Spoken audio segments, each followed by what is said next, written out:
Just when you think the WBC heavyweight champ Deontay Wilder's power couldn't be more impressive, he goes and obliterates Luis Ortiz with one punch in the 7th round. One almighty punch, just like he predicted. This fight will not go the distance, so as I said before, get your popcorn, go get your pizza, go to the bathroom, make sure you get by somebody that's not gonna be able to disturb you. You know, don't drop your cell phone, put it in your pockets, because you don't want to be the one that drop it and look up and say what happened, because it can happen just like that. And as I always say, these guys have to be perfect for 12 rounds. I only have to be perfect for 2 seconds. And in the blink of an eye, bam, baby, good night. Heading into the fight, Ortiz weighed in at a lean, for him anyway, 236.5 pounds, looking as good as he ever has. He was also a full 17 pounds heavier than Wilder, who tipped the scales at just 219.5 pounds, but he's always been the lighter man, so there were no surprises there. What was surprising was Ortiz racing ahead on the scorecards, with Wilder apparently so respectful of the Cuban's power. He didn't seem keen on engaging. That is, until he cocked the right hand and blasted Ortiz square in the face from point-blank range. And then came the good news. Next, of course, we have the rematch with Tyson Fury, he said immediately after the win. The schedule is set to be done in February, so we will see how that goes. And what did the lineal champ, who somehow survived 2 Wilder knockdowns, have to say about that? Wilder has nothing more than a puncher's chance versus me, announced the Gypsy King on Twitter. I'm gonna school him even more than the first fight. Hashtag Bum City. We cannot wait. In the other far less exciting boxing news of the week, Floyd Mayweather Jr. made an attempt at stealing Wilder's thunder with the following Twitter announcement. Coming out of retirement in 2020, proclaimed the man known as Money, who must be in need of some money? While the lineup of potential dream opponents includes Errol Spence, Terrence Crawford, Canelo Alvarez, and of course, Manny Pacquiao, fans shouldn't get their hopes up. Mayweather, who has already retired 3 times, hasn't competed professionally since his financial mega success against the former MMA champ Conor McGregor, a man with no professional boxing experience.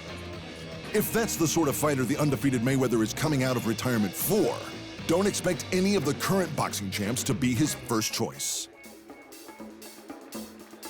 In other far more exciting news, Nong-O has retained the One Championship Muay Thai bantamweight belt with a 4-round demolishing of fellow Thai fighter Samapech Fairtex. After a back-and-forth first round, Nong-O really turned it on at the end of the second with a barrage of heavy combinations. 2 hard right uppercuts had Fairtex hearing the bell from face down on the canvas. The brave challenger got back to his feet and survived a further pummeling until the 4th, when Nong-O sent a right hand straight down the pipe a la Deontay Wilder, and it was good night Irene. Watching the replay, it's easy to imagine the Bronze Bomber smiling his approval at the Thai fighter's style.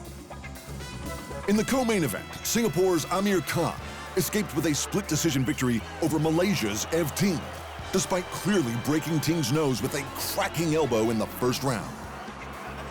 Bleeding everywhere, Ting turned up the aggression, continually pressuring forward until the very end, but he simply couldn't overcome the optics, and the judges awarded Khan the win. And in the UFC, promotion president Dana White has made some big fight announcements. First up, the light heavyweight champ Jon Jones is facing the surging prospect Dominic Reyes this February 8th, and we couldn't be happier. The Devastator is undefeated from 12 starts, and he's already notched up wins over 2 title contenders.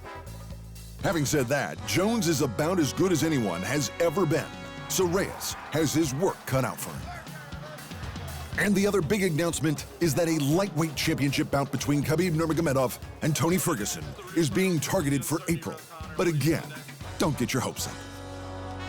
If the deal gets done, it will be the 5th time they've been scheduled to fight in 4 years. Nurmagomedov pulled out in 2015 and 2017 due to injury and weight issues.